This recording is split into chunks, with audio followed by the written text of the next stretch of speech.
Olá, boa noite a todos. Deixa eu ler as mensagens, tá? Enquanto alguns ainda chegam.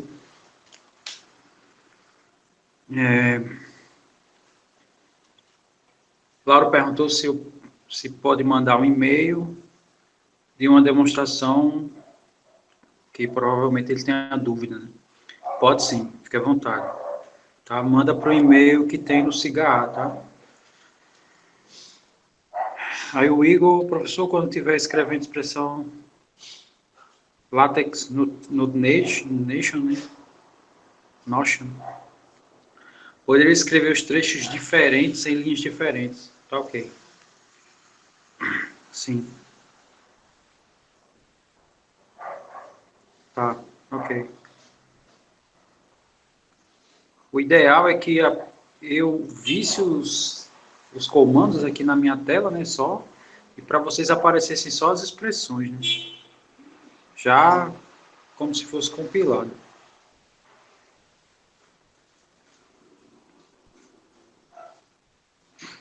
Os itens H, I e L. Então, deixa eu voltar o texto aqui.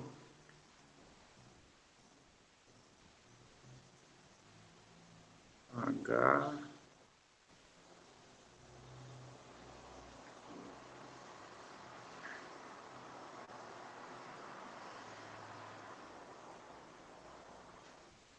São resolvidos apenas com as propriedades.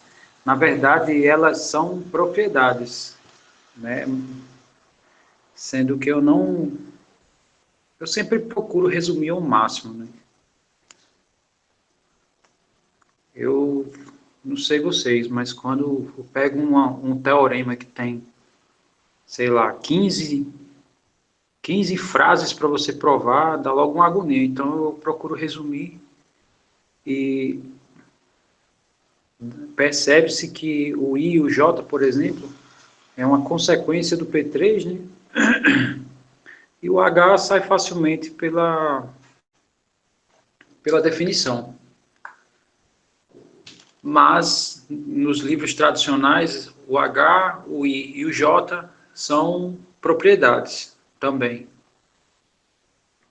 Como eu visualizei, né, essa questão de ele é linkado às propriedades básicas, então achei melhor colocar como exemplo.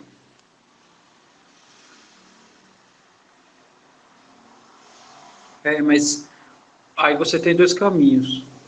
Se você não for usar propriedades, aí você tem que abrir pela definição. Mas, como aqui tem um produto, então você aproveita o limite do produto.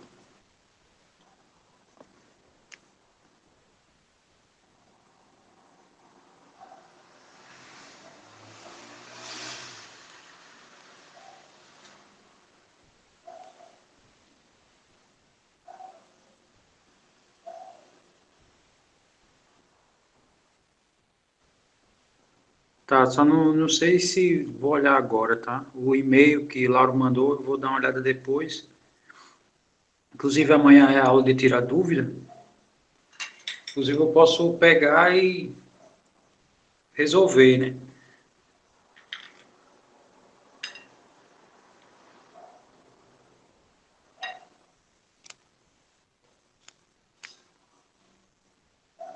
H I J. É isso mesmo. A aula de dúvidas amanhã segue o mesmo horário das aulas pela manhã. Eu acho melhor, né? Já deixa logo o padrão. Aí, no caso, entra só quem tem a dúvida, né? Se tem aluno que não teve tempo de pegar e não fez, aí é opcional, né?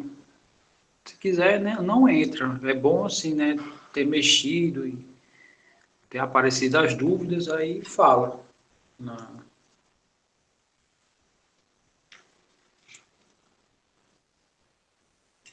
Muito bem.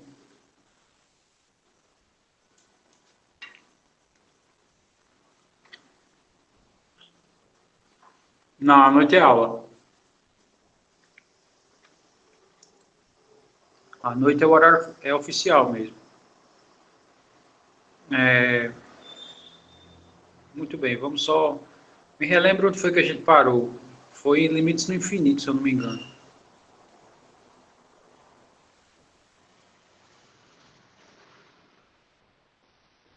É verdade. Por isso que eu gosto, assim. Essa questão de perguntar é bom. Não, na minha concepção não existe pergunta besta, né? Então, quanto mais perguntas, melhor.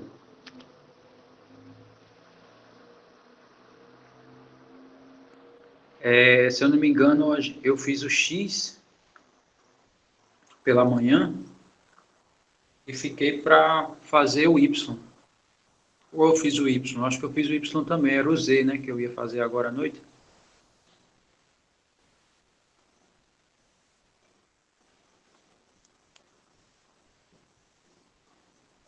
O Z. Ok. Tá, então, deixa eu só pegar a expressão dela aqui.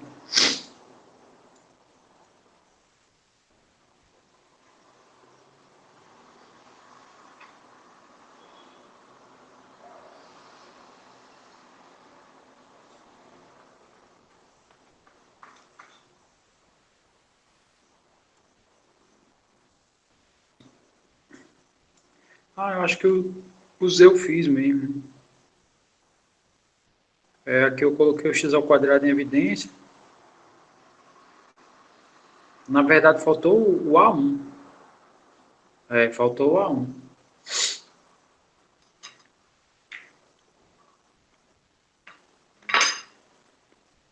Então vamos lá.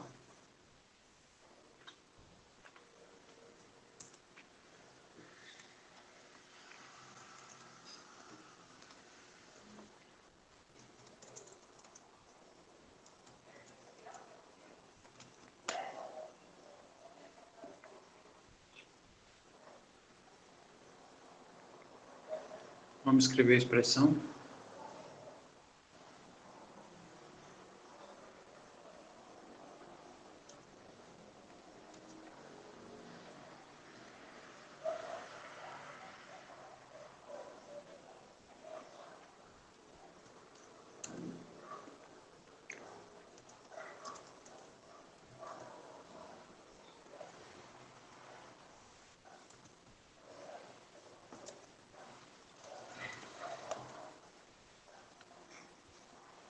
Então, peguei para onde o x vai.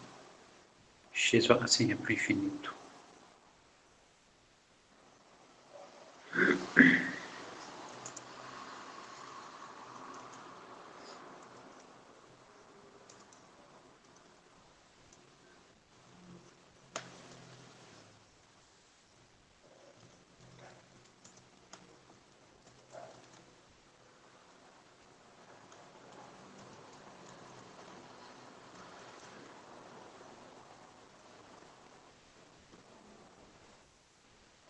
Não, não é isso. Tava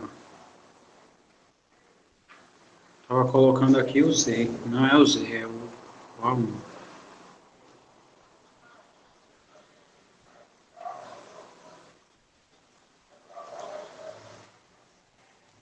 Não, não, é o A1. Eu errei aqui. Não tem esse aqui, não.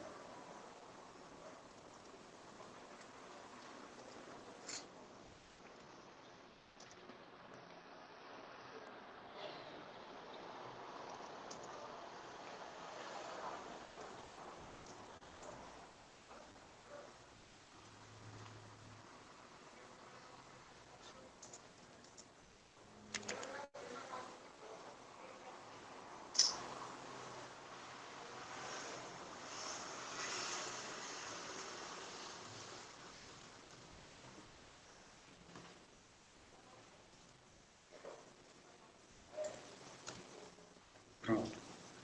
Menos X.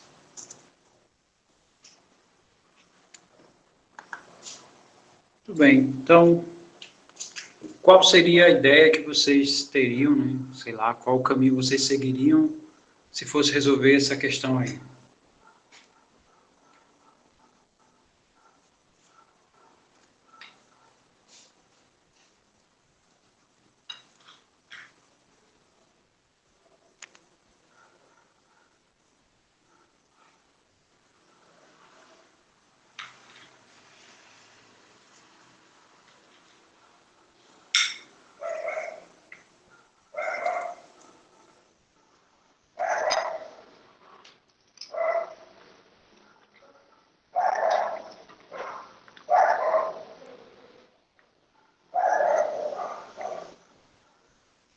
Muito bem, uma excelente saída é... Tá, um falou multiplicar pelo conjugado e o outro isolar o x ao quadrado. Tá, então vamos tentar essa do isolamento, tá? Depois eu vou tentar do conjugado. Então aqui, deixa eu só copiar a expressão.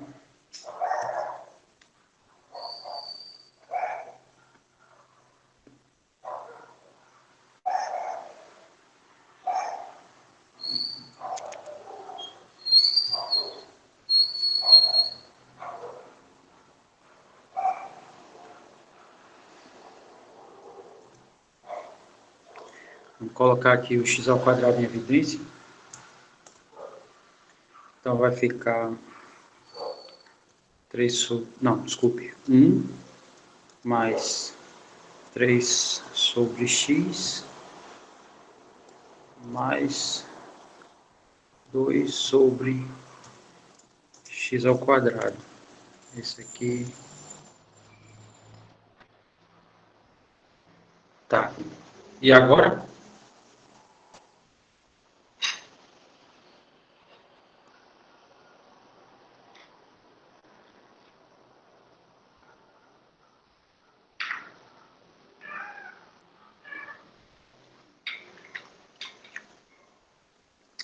Então, tirando x da raiz, vai ficar assim.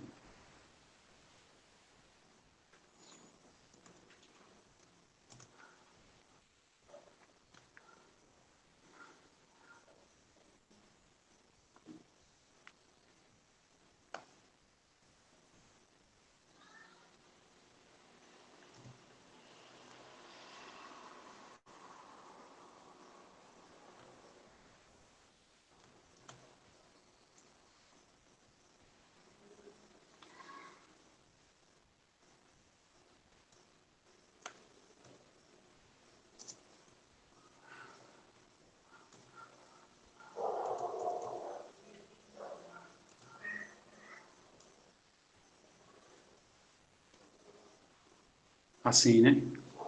Aí o próximo passo seria...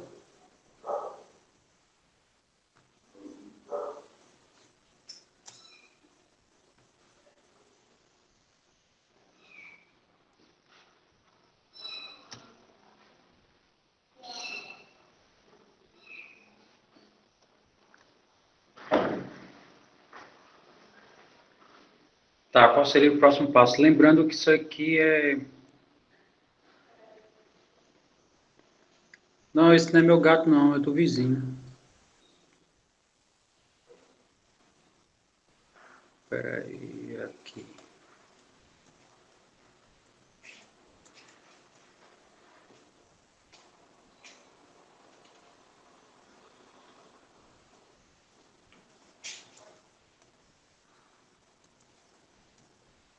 Porque se eu não escrever... Ah, não, é aqui. Se eu não escrever o parênteses, aí fica como se fosse o limite da raiz.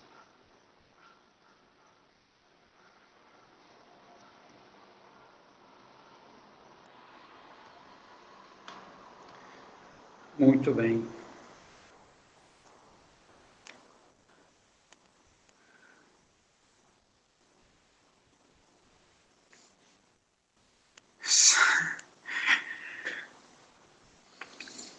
Muito bem, aí aplicar as propriedades. Então, o limite do produto é o produto dos limites. Limite da diferença é a diferença dos limites. Se a gente for observar isso, essa parcela aqui, 3 elevado a x vai para zero, 2 elevado a x ao quadrado também vai para zero. Então, essa raiz todinha vai para 1. Esse x vai para infinito. E esse x também. Então, infinito menos infinito, isso vai para zero. Se isolar o x, vamos isolar aqui e ver se sai algo.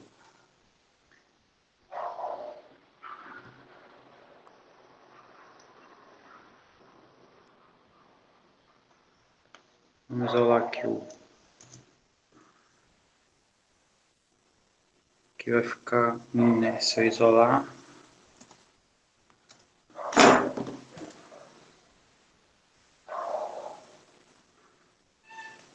muda só o parênteses.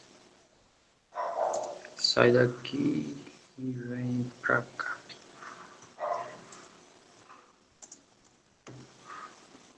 Assim, né? Aí isolando o x, né? Olhando agora para essa equação aqui que está destacada, para essa expressão que está destacada, essa raiz está indo para 1, né? Essas duas frações aqui estão indo para 0. E o menos 1, isso aqui está indo para 0, né? O meu parênteses está indo para 0. Vezes algo que está indo para o infinito. Aí isso vai dar o quê? Indeterminado também, né? Ou seja, esses dois caminhos que a gente fez não resolve, né? Tudo que a gente fez aqui até o momento não resolve esse limite. Então a gente vai ter que aplicar outro método. Porque menos x virou menos 1? Porque eu coloquei o x em evidência.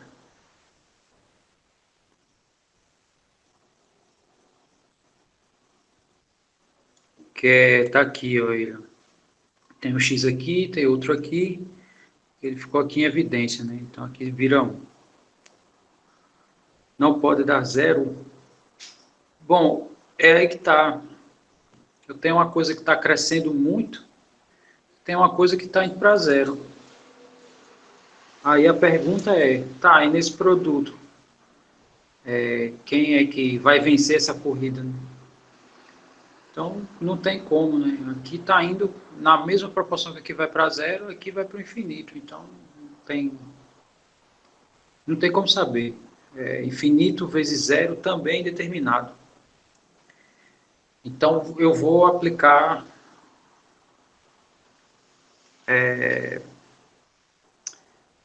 outra dica que deram aqui no chat. Deixa eu só ver quem foi que falou.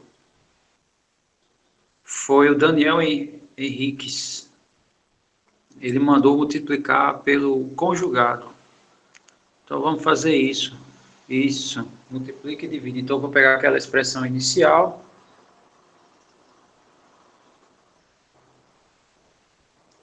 e vamos aplicar o produto do conjugado nela. Vamos ver o que é que vai dar.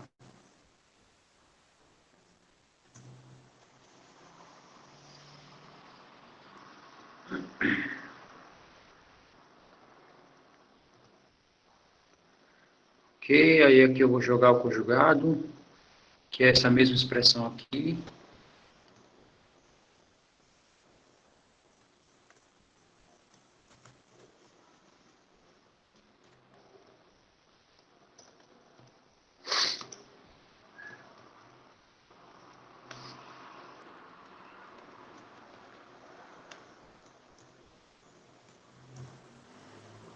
E aqui eu vou só trocar o sinal.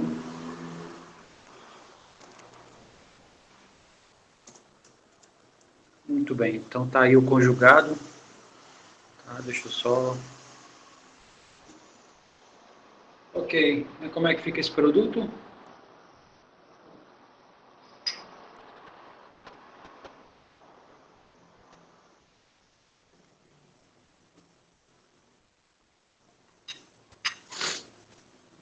Então aqui vai ficar assim.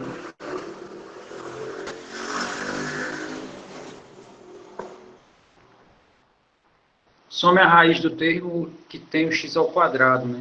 De fato, né? Essa raiz vai ficar quadrado da primeira parcela, né? Sumindo a raiz, fica desse polinômio, menos o quadrado do segundo. Aí eu acho que ela já foi adiantando dizendo isso, né? Esses termos ao quadrado somem do... vai sumir do numerador. Então vamos escrever isso. Vai ficar assim.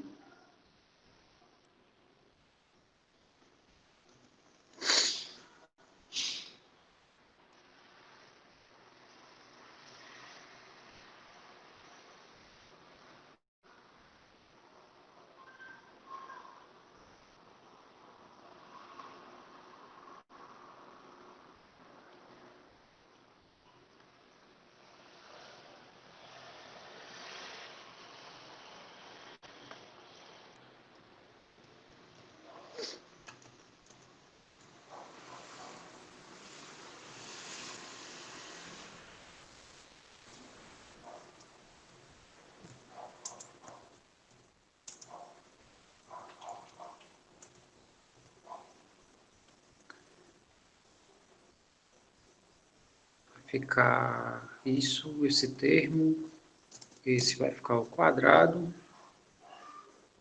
e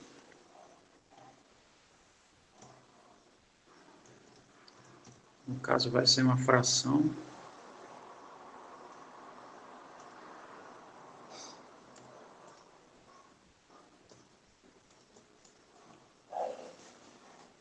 Embaixo vai ficar a raiz, né? Deixa eu pegar aqui a expressão.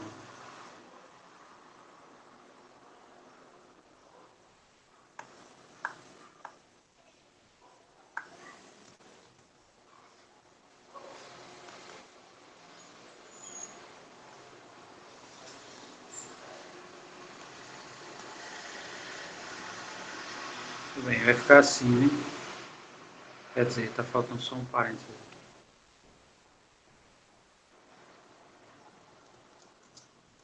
Pronto. Aí o que vai acontecer com o produto da soma pela diferença? Perfeito.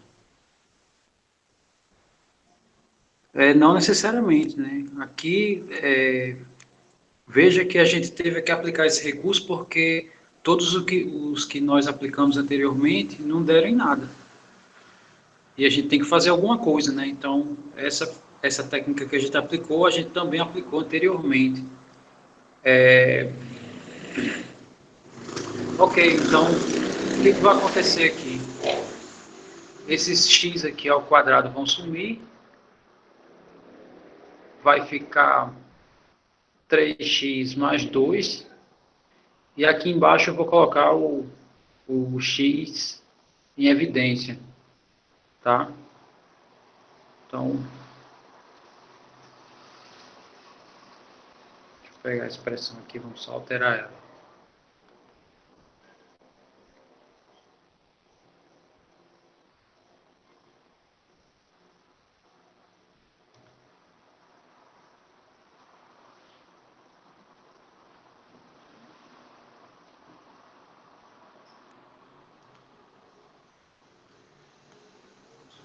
Tá, então, aqui não vai ter mais esse termo.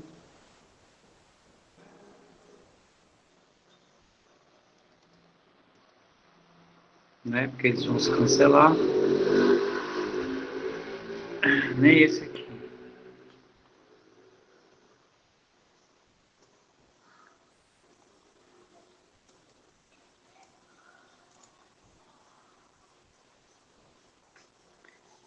Só um minuto, deixa eu só escrever a expressão aqui, aí eu tiro já,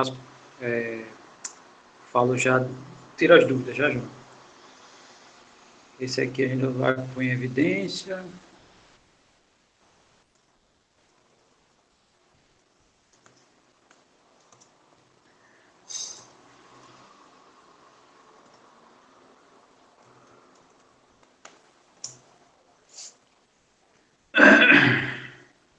Então aqui vai ficar 1, aqui vai ficar 3 sobre x, e aqui 2 sobre x ao quadrado.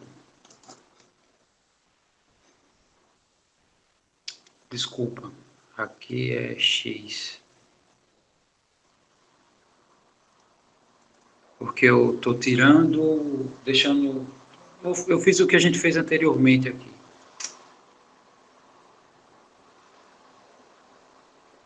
Sabe? O que a gente fez anteriormente aqui foi isso aqui, né? Botou o x em evidência e ele saiu. Aí eu já fui direto aqui, tá? Fiz de novo e ele saiu. Deixa eu só tirar as dúvidas aqui antes de continuar.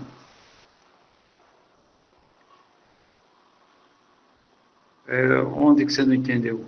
Né? No caso, a Larissa disse que não entendeu o que aconteceu aí. Aí onde? Nessa linha que está...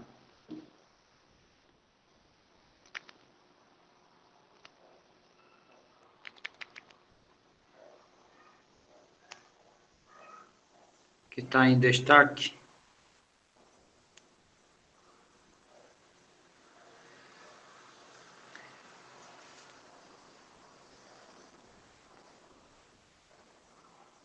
Enquanto, deixa eu ver se ela respondeu. Linha 2, sim. Deixa eu só ver. Por que que quando eu multipliquei a raiz sumiu, né? Porque essa raiz eu posso considerar como sendo um termo e esse aqui um outro termo, né? Se você olhar aqui a diferença para esse parênteses e esse, é só esse sinal. Então é o produto da soma pela diferença.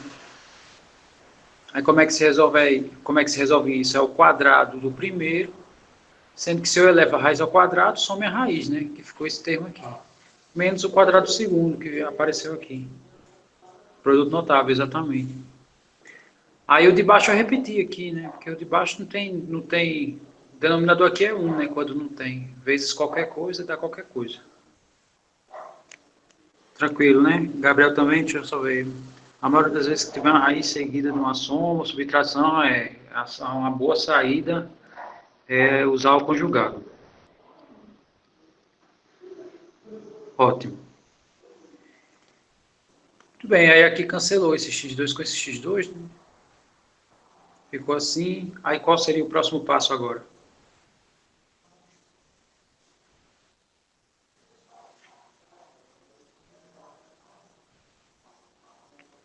Pôr o x em evidência aqui embaixo, né?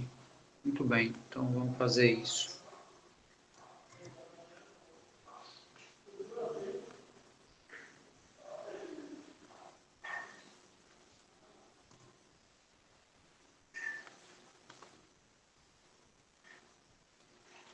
Então, colocando x em evidência, vai ficar assim.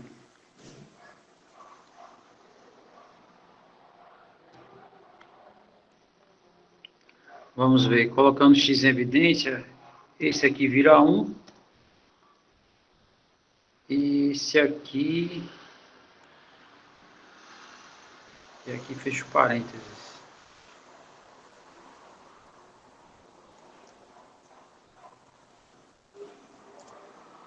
Aí vamos fazer o seguinte, vamos colocar o x em evidência também aqui no numerador, tá? Fazendo isso vai ficar assim. X que multiplica.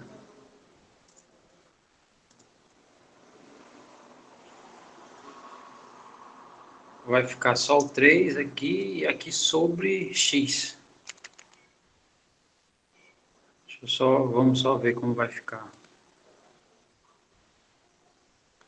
Todo mundo visualiza, né?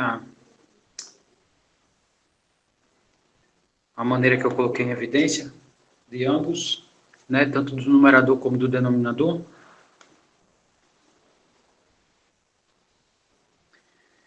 Tá, deixa eu tirar esse... Tem um excesso de parênteses aqui.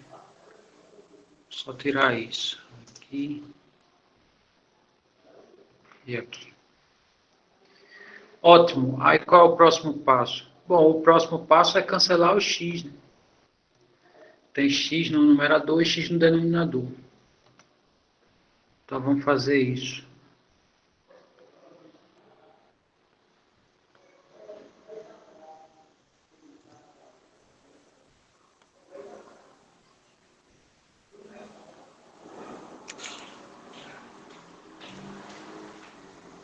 Cancelando o x, vai ficar só assim.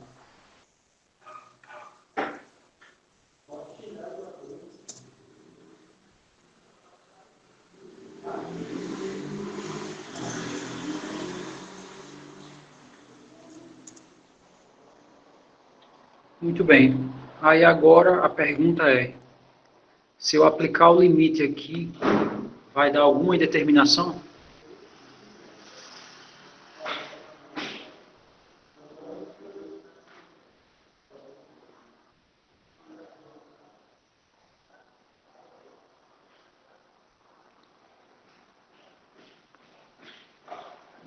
Muita coisa vai dar zero, né? Então vamos só ver aqui. 2 elevado a x vai para zero. 3 elevado a x também vai para zero. 4 elevado a x também vai para zero. Então no numerador vai dar 3.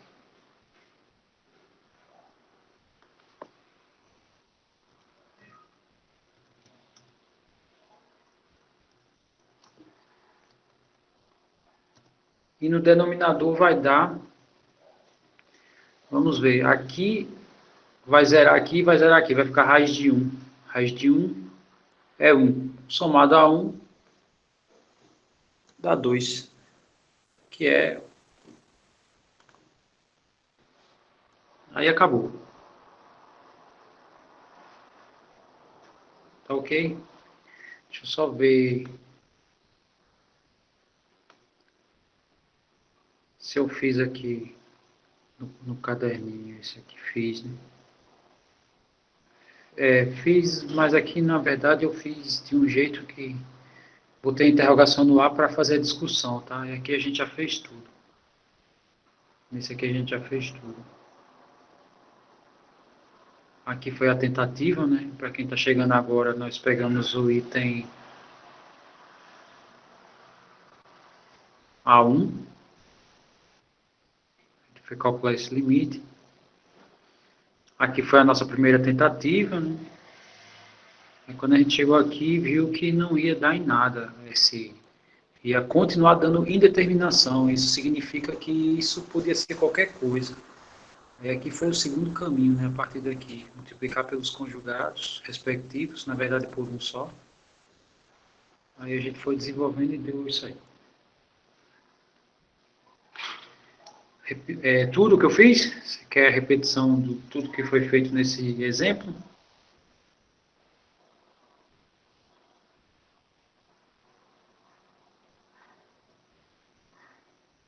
Só a última parte. Vou repetir aqui da segunda maneira. Como se identifica a indeterminação? Na verdade, aqui quando eu terminar o exemplo, eu vou dizer quais são os casos. Que ao substituir, se der um deles, então tem que procurar um jeito de alterar as expressões, tá? Muito bem. Aqui foi o caminho tentando colocar x em evidência, tá? E que foi que a gente chegou nessa informação, né? Chegamos que a primeira parte vai para o infinito e essa segunda parte está indo para zero. Infinito vezes zero, não sabemos o que dá. Intuitivamente podemos acreditar que dá infinito, mas também podemos acreditar que dá zero, né? Porque zero vezes qualquer coisa. Muito bem, mas é indeterminado, não dá para saber. Então a gente fez por essa maneira, né? Multiplicando aqui pelo conjugado.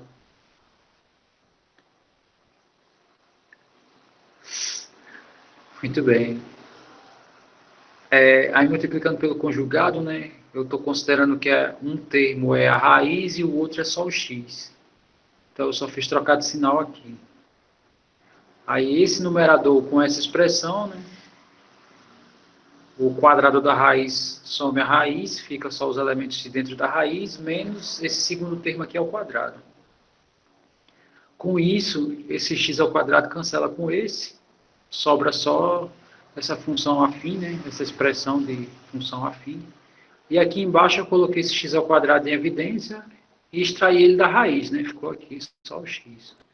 Aí o próximo passo foi colocar o x em evidência, tanto no numerador quanto no denominador, que eu posso, né? Se a gente olhar, tem x e x aqui. Aí a gente pode colocar ele em evidência aqui, ó. E colocando isso em evidência, né? Aí eu vou ficar com essas expressões, né? Com essas frações com o numerador x. Nós sabemos que quando esse denominador x, nós sabemos que quando esses denominadores crescerem, a fração vai diminuir, né? Como o x vai para o infinito, então essas frações aqui todas vão para zero.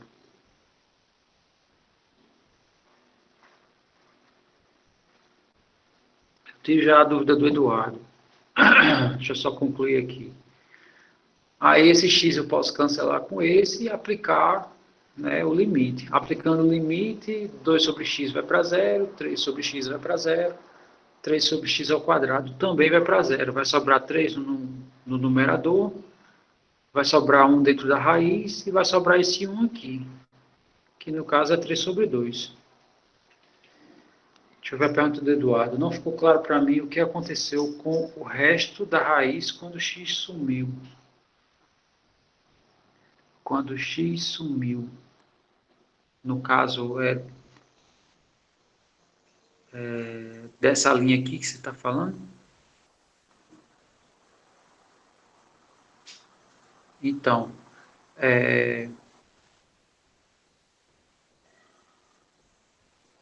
sim, porque aqui eu fui um pouco apressado. Esse passo aqui a gente fez na primeira tentativa. Por isso que eu aqui, a primeira tentativa foi essa. Primeiro eu coloquei o x ao quadrado em evidência aqui,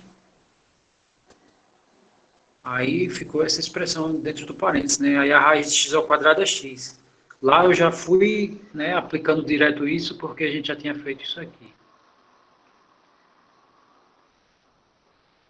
Que é exatamente, eu botava x ao quadrado da evidência como coloquei lá em cima e depois extrair a raiz dele. Muito bem. Então tá aí esse nosso exemplo, tá? Com isso a gente fecha a ideia de limites infinitos. Quer dizer, tudo de limites, limites infinitos, né? Só lembrando, essa primeira parte é limites no infinito, né? Que são os casos que o meu limite vai para o infinito ou menos infinito. E tem esses casos aqui que meu x está indo para o infinito e a gente vê o que dá, né? Pode ser que dê um número, pode ser que ele vá para o infinito também. Muito bem. Agora vamos ver essa ideia de limites fundamentais. Muito bem, então a primeira definição é a definição de função limitada. O que é uma função limitada? Uma função f se diz limitada no intervalo i se eu consigo um número m positivo, de tal maneira que, pegando qualquer x no intervalo i, implica que a distância de f de x para zero é menor do que m. Tá difícil, professor, não deu para entender. Tá, deixa eu só mostrar aqui se tem algum desenho. Tem. Então a ideia é assim. Qualquer x que eu considerar aqui no intervalo vai dar, né, as suas imagens vão estar limitadas. Esse ponto aqui é o ponto de maior imagem, né, pelo desenho que eu fiz, e mais ou menos até aqui vai ser o ponto de menor imagem. Então o que ele diz, né? Diz que para qualquer x no meu intervalo, eu consigo um m, né? Existe um m, de tal maneira que a distância da altura para zero é menor do que m. Né? Aqui eu botei epsilon, mas não é epsilon, é m. Tá? Aqui foi pela influência dos itens anteriores, mas é m, tá? Aí tem alguns casos tradicionais, né? Esse caso aqui do cosseno, nós sabemos que ela é limitada entre menos 1 e 1. Então, qualquer altura aqui gerado nessa curva, né? Para qualquer x, a distância dessa altura aqui, né? Até a distância aqui do ponto da altura, né? Para um determinado x do domínio, até o zero, né? Vai ser menor do que 1. Né? Pode ser que seja igual também. Então, a função cosseno, né, é uma função que a gente conhece, ela é limitada. Já a função x ao cubo, ela não é limitada. Nós não conseguimos um m de tal maneira que as imagens estão abaixo desse m. Tá? Essa seria a ideia desse limite fundamental. Não é aqui.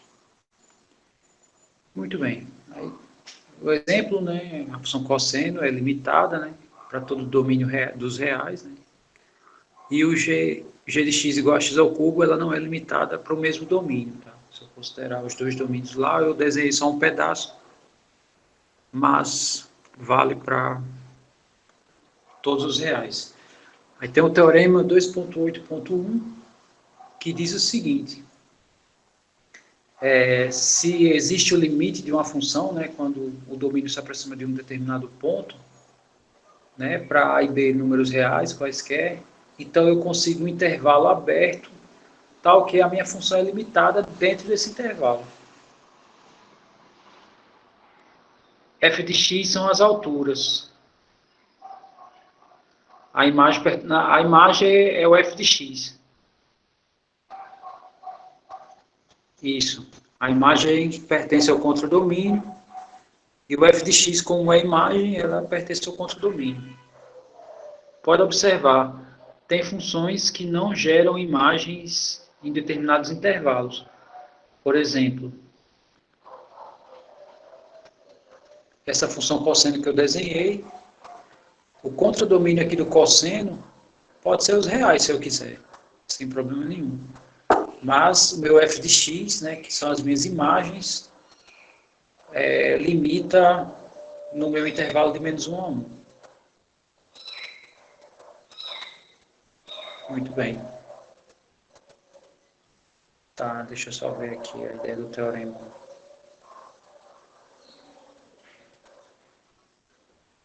Sim, eu tenho uma função, tá, no intervalo aberto, a função é limitada. Ou seja,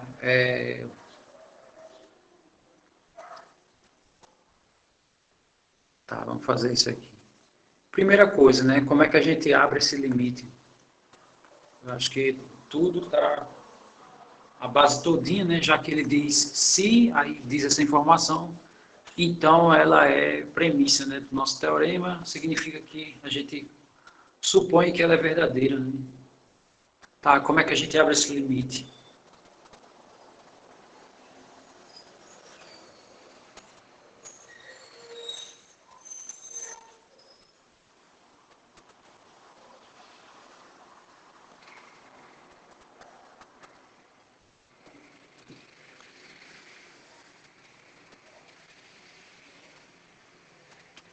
Então, deixa eu escrever aqui o limite.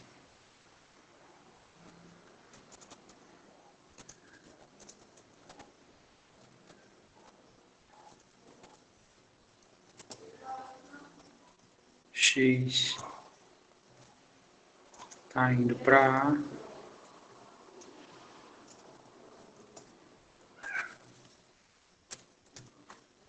Pronto, está aí o meu limite, né? Aí, qual é a equivalência, né? Qual é a equivalência dessa informação? Quem lembra? A equivalência, no caso, é a definição. Muito bem, já foram dizendo aí, para todo epsilon, então vamos escrever isso. For all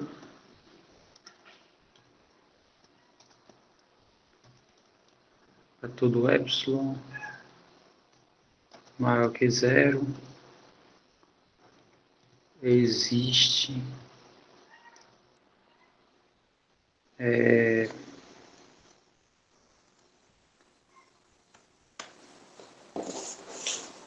existe um delta também maior do que zero.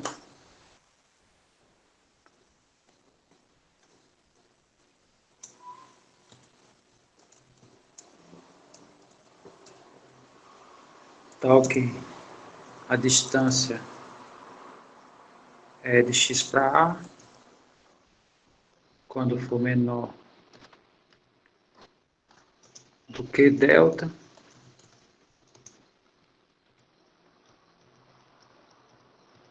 implica que a distância de f de x para B é menor do que epsilon. Pronto, é isso daí, né?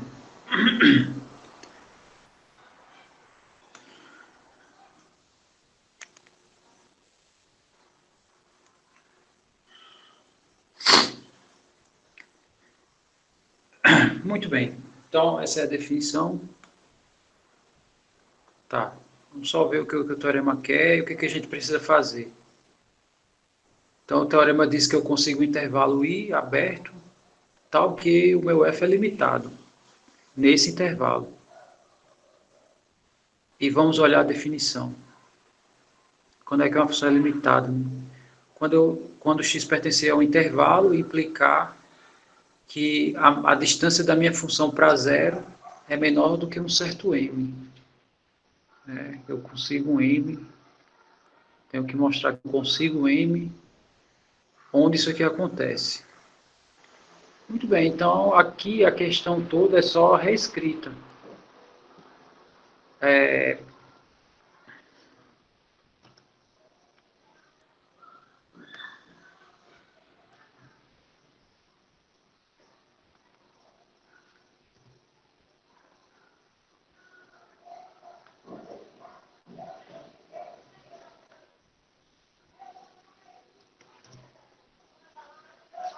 Eu já vou escrever a partir daqui, então.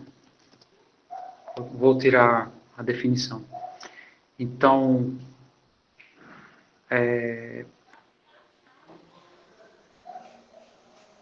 primeira coisa, como é que a gente pode reescrever essa parte aqui, nessa distância de x para a? Então, essa distância de x para a gente pode reescrever em módulo, né? Então, vamos fazer isso aqui.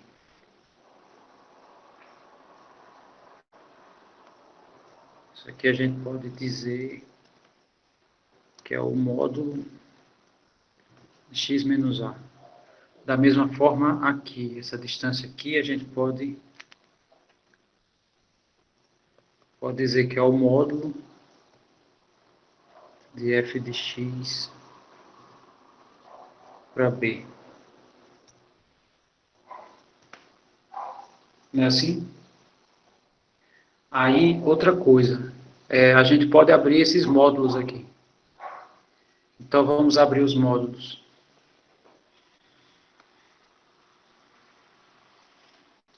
Eu já vou assumir essa parte inicial, tá? Não vou considerar mais ela, não.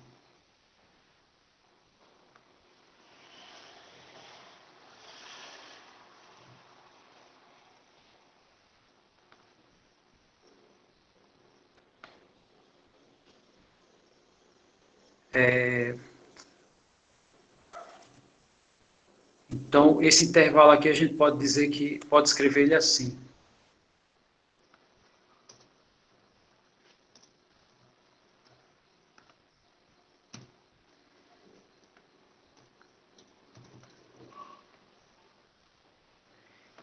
Não é assim, né?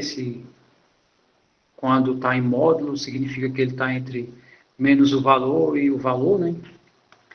E esse também, eu posso dizer isso. Então, vamos só reescrever aqui.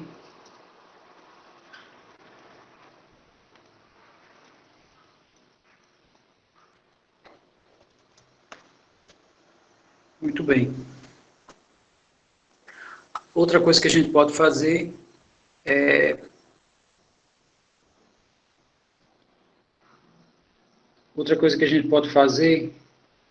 é tirar esse A daqui e tirar esse B daqui. Então, quando a gente faz isso, vai ficar assim.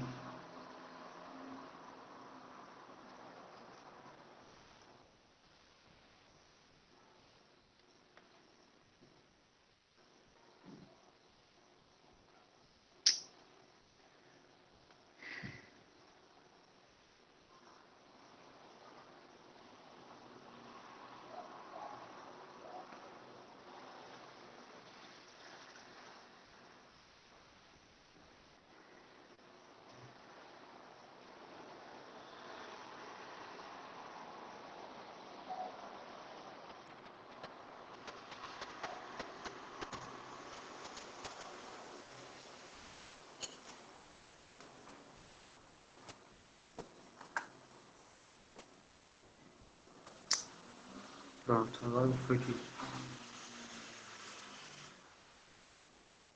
Tá. Peraí. Danado foi que eu fiz aqui um.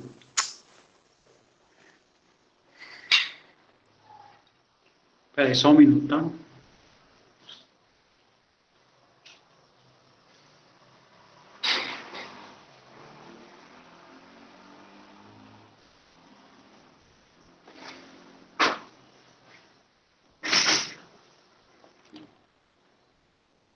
Deixa eu pegar aqui de novo.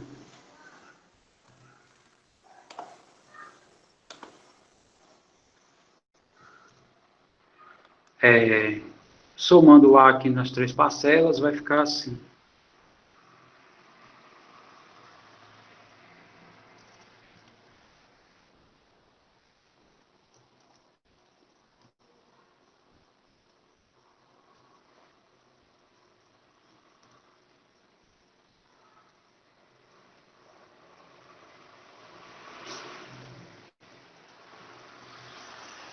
Não é assim?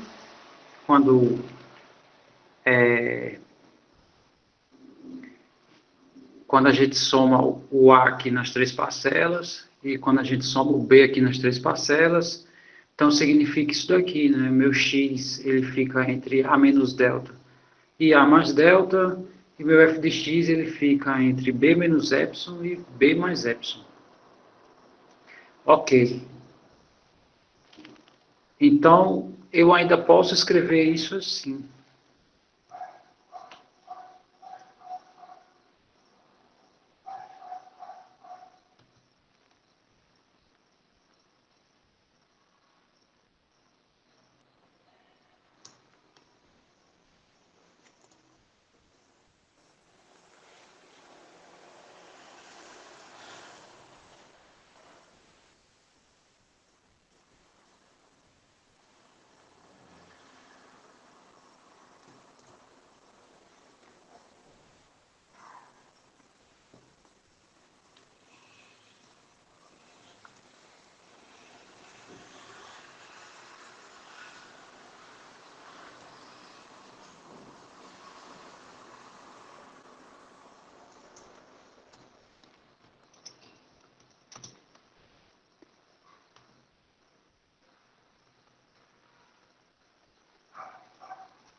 Então, o que foi que eu defini aqui, né, quando eu escrevi isso? Vamos só acompanhar de novo, deixa eu falar rapidamente o que eu fiz. Peguei a definição, né, que ele deu na premissa do teorema e abri pela definição. Aí eu só fiz reescrever. Essa distância a gente já viu que pode ser reescrita com esse módulo, né, a mesma coisa para essa segunda distância. Esse módulo eu posso abrir dessa forma, né, os dois módulos. O próximo passo foi retirar o A daqui e o B daqui, somando o A nas três parcelas e aqui somando o B nas três parcelas. Então ficou esses dois termos dessa forma. E se x está entre esse valor e esse, é porque x pertence a esse intervalo, né? X está dentro desse intervalo aqui, assim como f de x.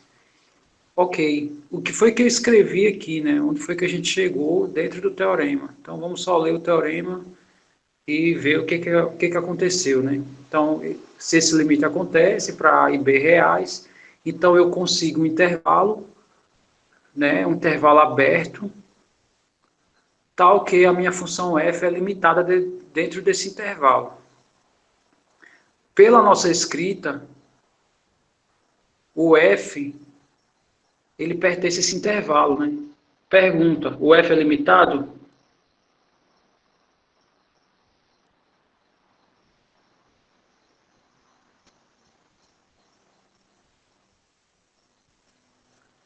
Porque ficou menos delta lá em cima? Aqui? Aqui?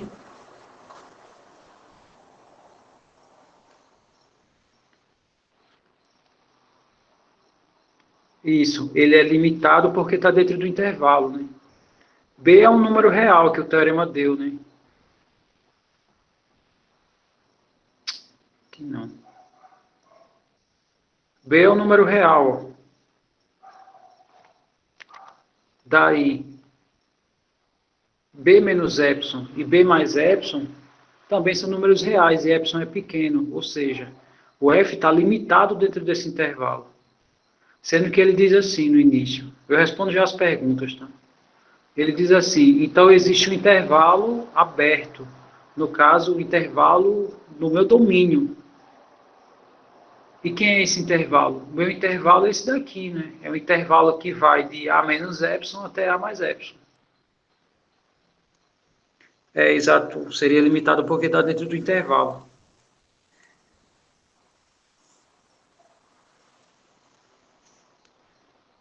Tá, deixa eu só ver lá em cima. Eu acho que é esse aqui, né?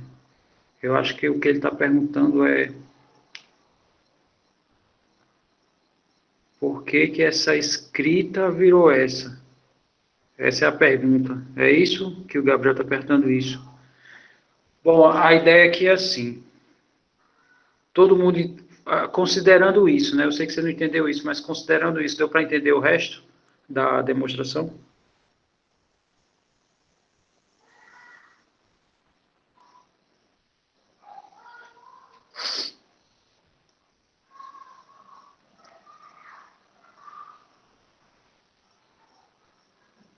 Menos um, tá. Então, vou explicar agora por que que fica menos epsilon ou menos delta, né, tanto faz.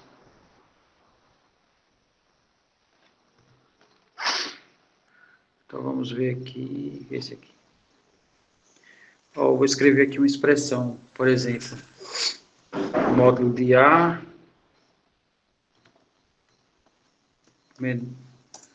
menor do que B.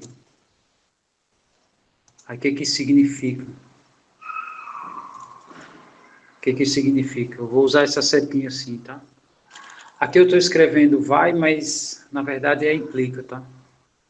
Então significa que aqui eu tenho duas opções. Ou A é menor do que B, ou menos A é menor do que B. Porque isso que eu escrevi, aqui não tem ou. Bom, como ele não aceita texto, então, ele aceita, só fazer assim.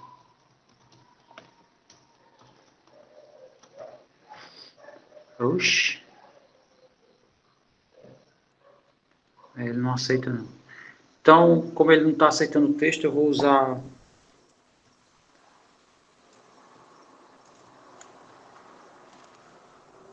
que é o ou da lógica, tá? Esse é o Vzinho aí.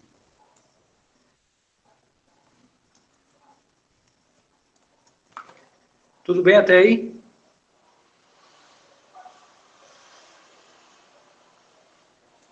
Se o módulo é menor do que B, implica que, no caso é que eu abro o módulo, né? Se o A for positivo, o A é menor do que B. Se A for negativo, menos A que vai ser menor do que B. Aí, o que que a gente pode fazer com essa segunda parcelinha aqui, né, que meu cursor está em cima? Eu posso multiplicar isso por menos 1. Aí, ao fazer isso, deixa eu só copiar aqui.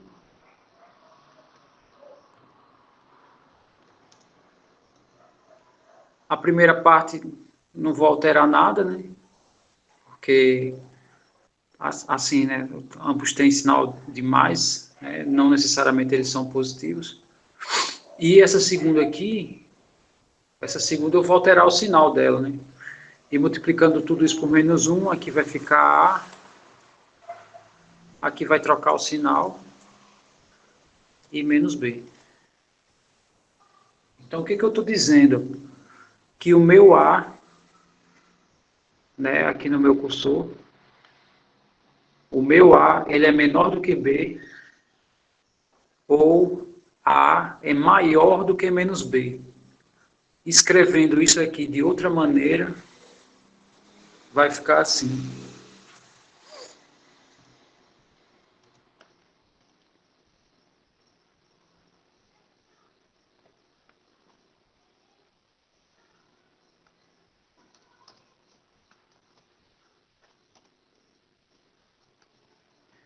Meu A é menor do que B,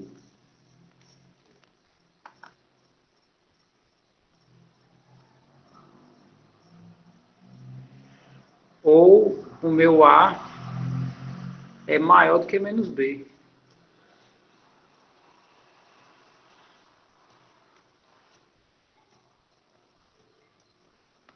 Ou seja, isso aqui é quando eu escrevo essas duas coisas simultaneamente. Por isso que quando eu tenho o módulo de A menor do que B, eu posso dizer que o A está entre menos B e B.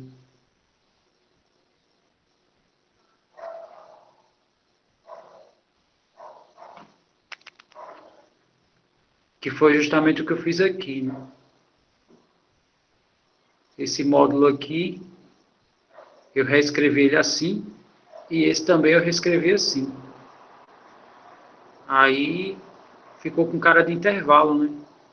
X está entre um valor e outro, significa que X pertence a esse intervalo aqui, né? Limitado por esse cara do lado esquerdo e esse cara do lado direito. Mesma coisa para o F, né? O F é limitado por esse intervalo, então esse aqui é o menor valor que o F atinge, né? Ou ele é limitante inferior, e a maior imagem pode estar até um pouco antes dessa. Aí o que o teorema diz é isso, né? Se uma função ela converge para um número, é porque eu consigo o intervalo i, está aqui o intervalo, de fato eu consigo, está aqui o intervalo no domínio, tal que f é limitada, de fato, né? A f ela está presa nesse intervalo aqui.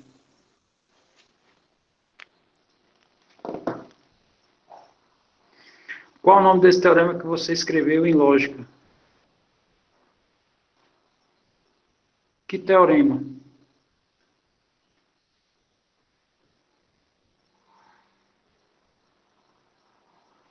A seção é limites fundamentais, tá? Mas teorema, nem todo teorema tem nome.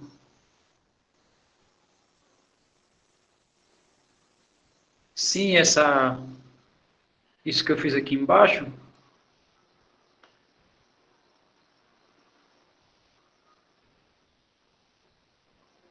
isso aqui é uma propriedade dos módulos, tá? Não sei se é isso que você está perguntando.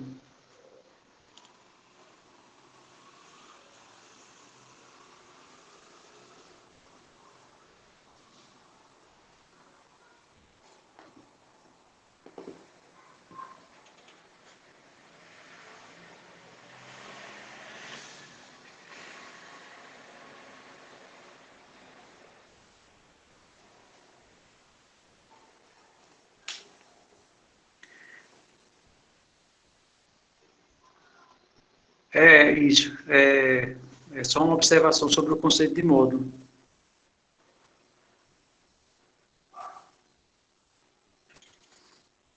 Na verdade, o que o teorema diz quando o limite existe, é que eu consigo um intervalo no domínio, tal que a minha função é limitada. Aqui você está escrevendo que o x é limitado, não é isso. Eu consigo um intervalo no domínio, tal que o meu f é limitado.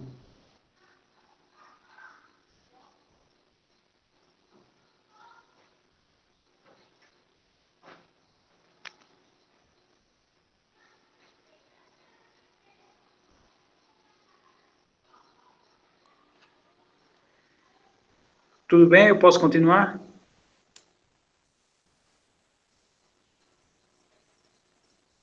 Porque porque A não pertence ao intervalo. Porque aqui é um limite, né? E quando a gente estuda limite, o que acontece, né? O meu x se aproxima do A. O A não precisa estar no domínio.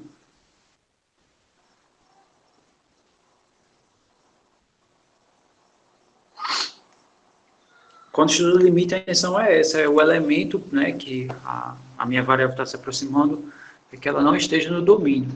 Tá? Da mesma forma, o B, ele não necessariamente é a imagem do F, né? O F está se aproximando dele, mas não necessariamente eles... se o A não existe, né, na função, provavelmente o B também não existe no contradomínio da função. Quer dizer, na imagem da função, na verdade.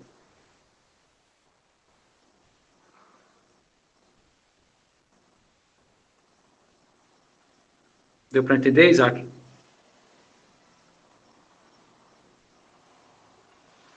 Ok. Agora a gente vai fazer uma discussão aqui do teorema da conservação do sinal. Então, de novo, né, vamos voltar para o limite, aquele limite inicial, né, o f de x está indo para b, o x se aproxima do a, isso não é zero, tá? Eu tenho a e b números reais, então eu consigo um intervalo aberto i contendo a, tal que f conserva o sinal de b nesse intervalo.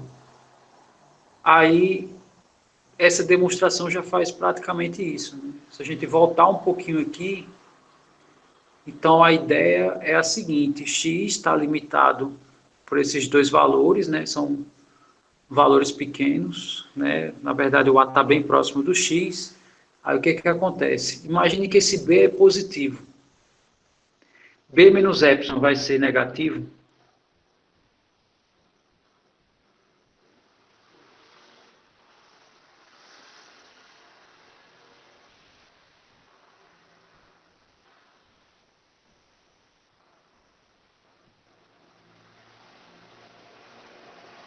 Não vai. A razão é porque epsilon é muito pequeno. Então, b menos epsilon, né, se o b for positivo, b menos epsilon vai continuar sendo positivo. E b mais epsilon também vai ser positivo. Então, o que, que ele está falando? Que se a minha função se aproxima de um valor b positivo, para um intervalo aqui em x, o meu f vai conservar o sinal, né? De fato, ele está encurralado por valores positivos, né? Se eu considerar o b positivo. Se eu considerar o b negativo, da mesma forma, né? Se b for negativo aqui, b menos epsilon vai continuar negativo e b mais epsilon também vai ser negativo, né? Então, o meu f conserva o sinal. A demonstração de um serve para a outra. Tá? No caso, esse passo aqui que está selecionado aí na tela é o que justifica a conservação do sinal.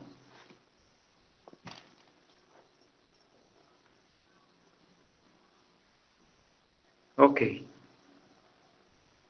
Agora vem o teorema do confronto. Muito bem. O teorema do confronto diz assim: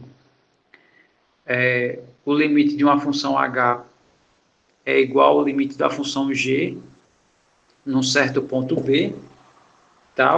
As duas vão para o mesmo número, e existe uma função f em que todas as suas imagens elas são maiores do que h e são menores do que g, né? Para todos x pertencente ao domínio. Então, se o h e o g convergem para b, consequentemente o f, como está encurralado aqui entre esses dois valores sempre, então ele também vai para b. Tá, tem como repetir, sim. Vamos só fazer a leitura rápida aqui, né? Se esse limite vai para b, né, e b não é zero, então eu consigo um intervalo aberto i contendo a, tal que f conserva o sinal de b nesse intervalo. Aí a justificativa está só nesse passo aqui. Porque se o b for positivo, como o epsilon é muito pequeno, b menos epsilon é positivo. E b mais epsilon também é positivo. Então o f conserva o sinal do elemento que ele está se aproximando. Se for negativo é a mesma coisa. B menos epsilon é negativo.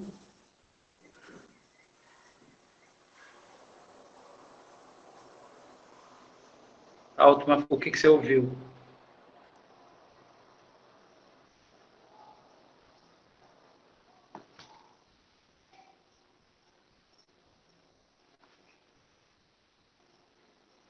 Da explicação entre os epsilons. Suponha que o b é positivo. B menos epsilon vai ser o quê?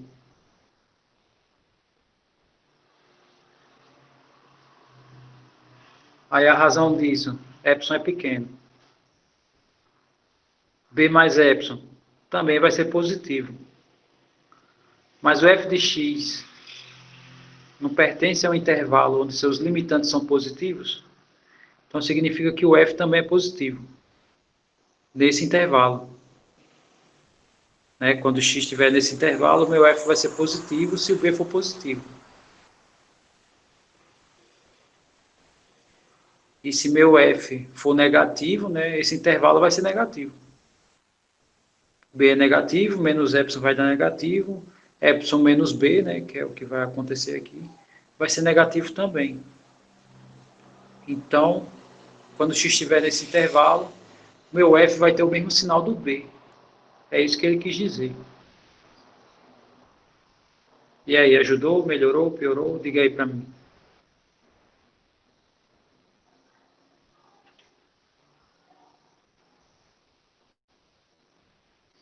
Isso porque é epsilon pequeno, exatamente.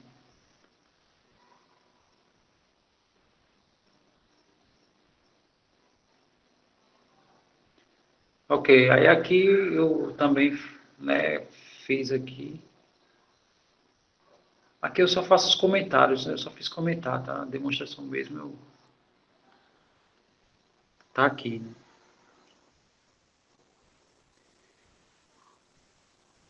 Muito bem. Vamos agora. Essa parte aqui de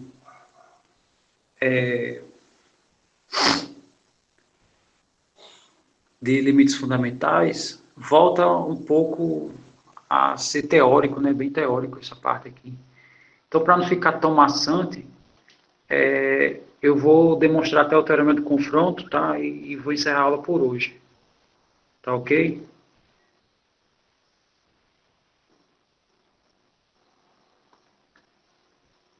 Tá.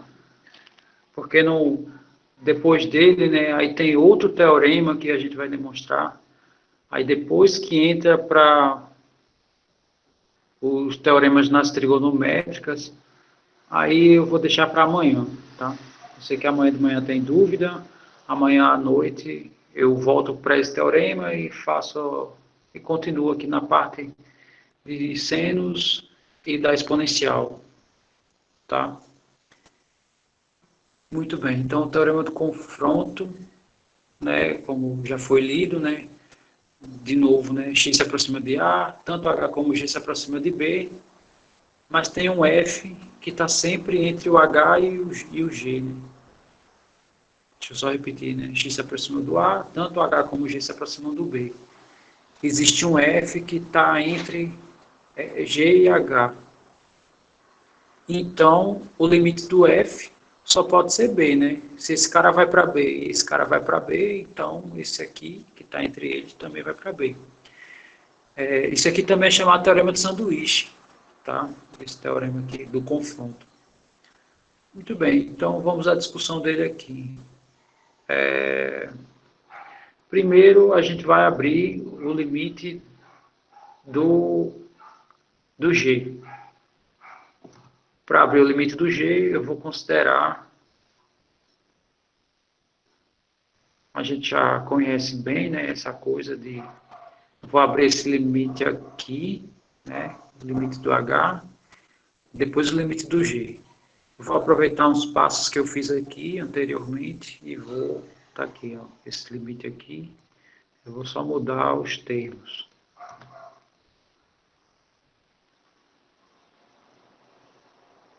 Então,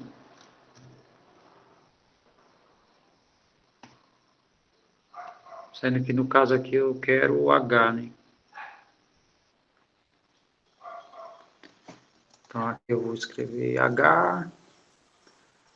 Agora eu vou ter que fazer umas variações aqui. Aqui vai ser epsilon 1, epsilon 1, delta 1, delta 1 e epsilon 1.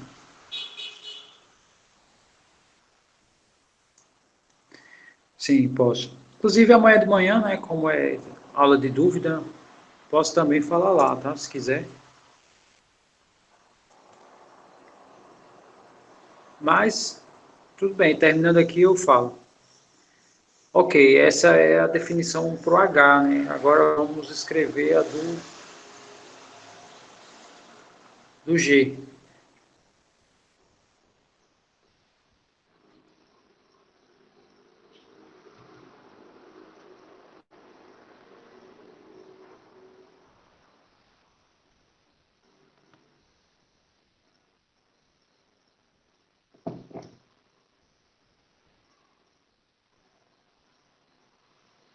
Então, para o G vai ficar assim. Só alterar aqui.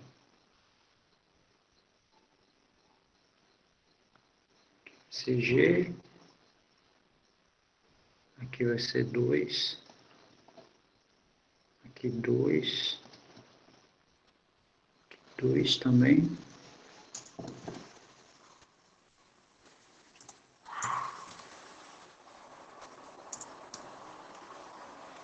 Pronto, aí as duas definições, né, que o teorema dá para a gente. O limite do H e do G, ambos vão para B. Muito bem. Então, para trabalharmos, né, a gente vai precisar trabalhar com, vai ter que inserir o F nesses contextos aí. Então, vamos fazer algumas considerações. Primeiro, né, para eu poder fazer essas misturas aí,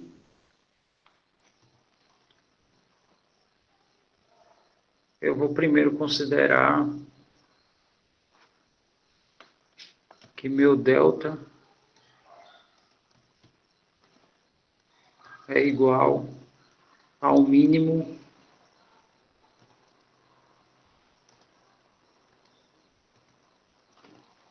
entre os deltas, né?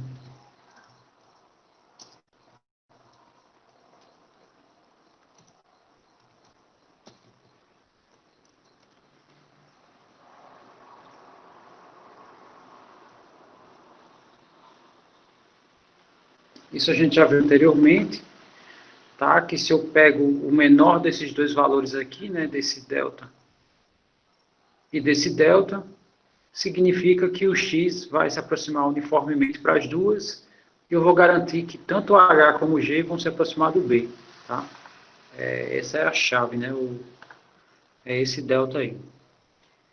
Muito bem. Então, se eu considerar isso, aí o que, que a gente pode falar do H e do G? A gente pode dizer o seguinte.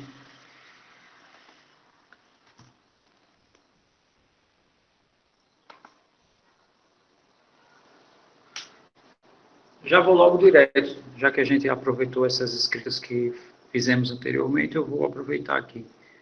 É menos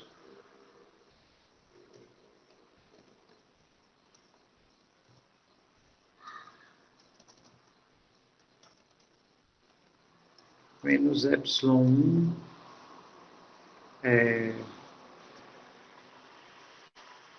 mais b é,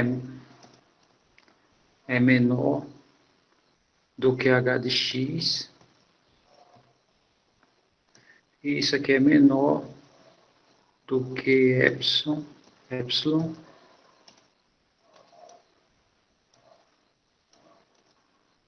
1 mais b. Né? Isso a gente viu anteriormente.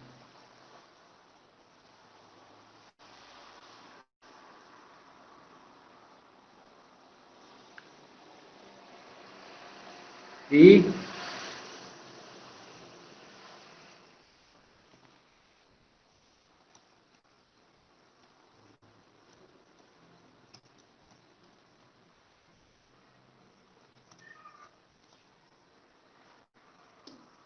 aqui eu vou escrever a mesma coisa para o G, né?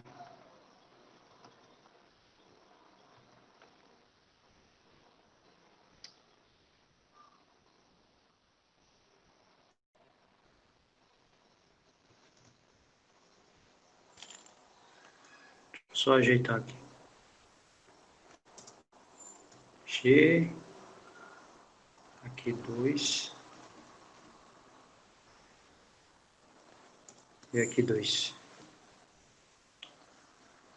Muito bem.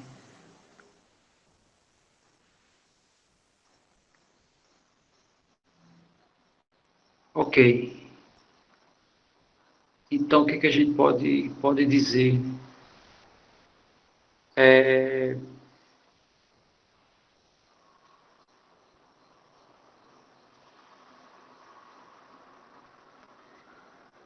todo mundo concorda que eu fiz até o momento, né?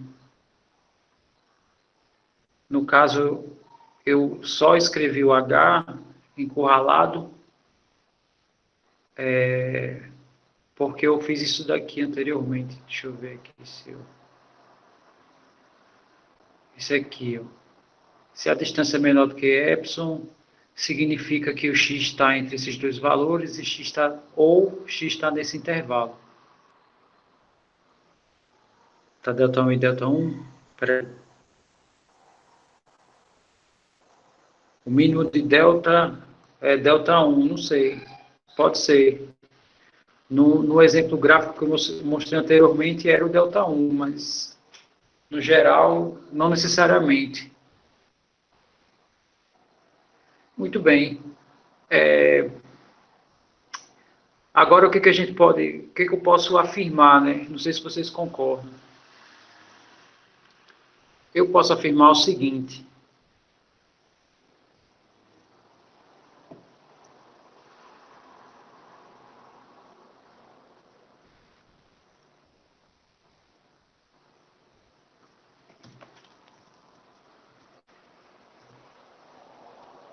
isso é verdade, né? Deixa eu ver.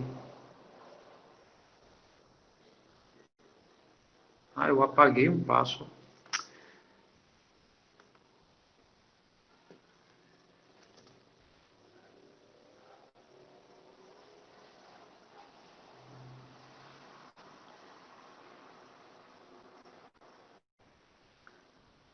Ah, tá, entendi agora. Eu sem querer não coloquei aqui o 2.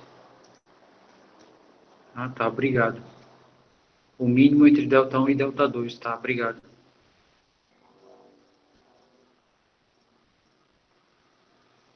Aqui eu vou ter que reescrever porque... Peraí.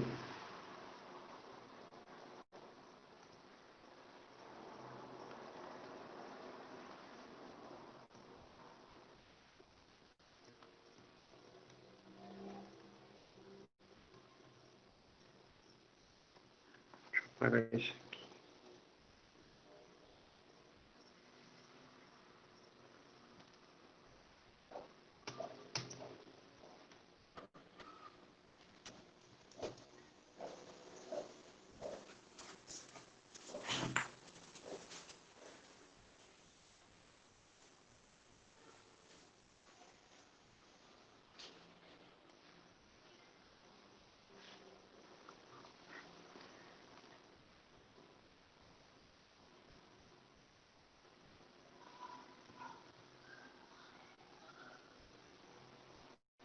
Peraí, tá dando alguma coisa errada.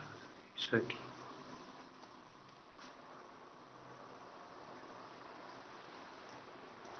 Eu tinha espaço aqui.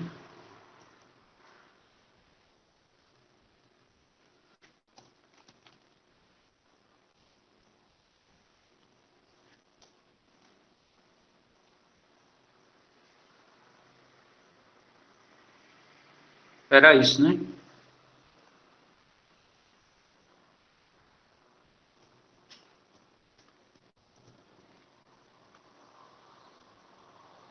Aí agora o próximo passo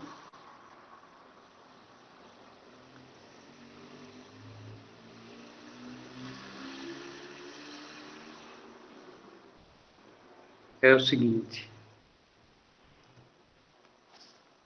Agora sim eu posso escrever o que eu tinha colocado.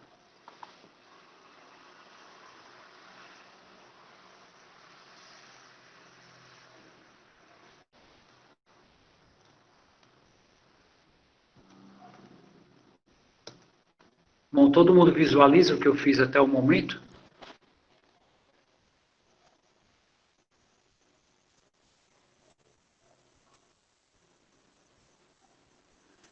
Ótimo. É, vocês, vocês sabem por que, que essa última linha é verdadeira, né?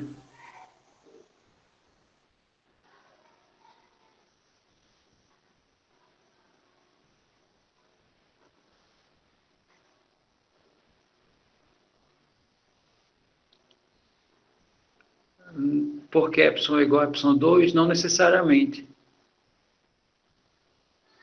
Na verdade é o seguinte, ó, o h de x é maior do que menos epsilon mais um. Aí está escrito isso aqui, ó. H de x é maior do que epsilon, desculpa, mais b, tá? Mais b. G de x, ele é menor do que h, do que epsilon 2 mais b também. Tá aqui, g de x é menor do que epsilon 2 mais b. Porém, o que, que o teorema fala? Que o f está entre o h e o g. Então, eu só fiz inserir ele aqui. Então, significa que o f está limitado. O G está limitado por esse cara e esse, né? Eu posso dizer isso. O H está limitado por esse cara e esse. E o F também está limitado por esse cara e esse. Bom, epsilon 2 é pequeno. Epsilon 1 também é pequeno. Epsilon 2 mais B é pequeno, né? Epsilon 1, né, menos epsilon mais B é um número pequeno. Então, a demonstração praticamente acabou, né? O que só falta dizer é só isso, né? Que eu vou escrever agora.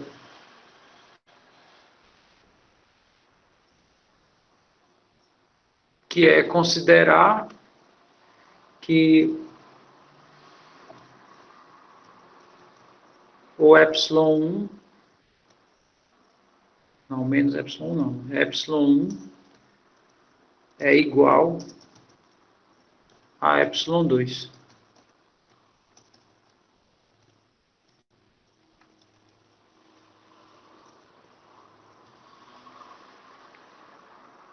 Né? Se eu fizer essa suposição aqui, aqui vai ser epsilon 1, na verdade vai ser epsilon, né? Deixa eu botar aqui.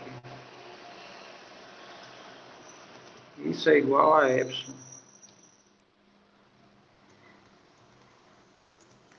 Então, o que que isso significa, né? Esse cara aqui é epsilon. Esse também é epsilon. Então, as três funções, elas estão entre o intervalo epsilon mais b e epsilon menos b. Desculpe, b menos epsilon. Ou seja, com os três acontece isso, né? A distância do G para o G vai estar próximo do B, o H vai estar próximo do B e o F também vai estar próximo do B, né? Está provado aqui pela essa ideia. É, tá, deixa, o nosso horário acabou morrendo mesmo. Bom, essa questão de gravar é só se vocês quiserem, tá? No caso, quem está gravando aqui é o André, as aulas, né? Não sei se ele vai querer comparecer para gravar ou se outra pessoa, né, vai gravar e passar para ele. Aí é com vocês, fiquem à vontade.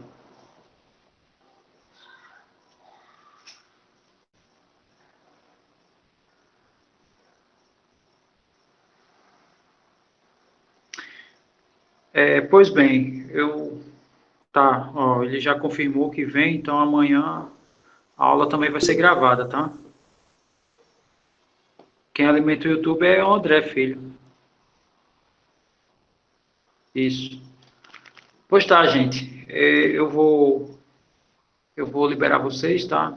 Tá no meu horário aqui. E eu vou deixar as perguntas para amanhã, tá? Então, quem tiver pergunta, amanhã vocês fazem, tá? Valeu, desculpa qualquer coisa, tá? Hoje foi meio turbulento, vocês podem ter percebido que eu fui falando mais lento, mas é porque tô com as coisas aqui. Mas, enfim, vai funcionar. Então, obrigado a presença de todos, tá? Amanhã a gente se encontra. Compareçam para tirar as dúvidas, tá? Compareçam. Qualquer duvidazinha, né?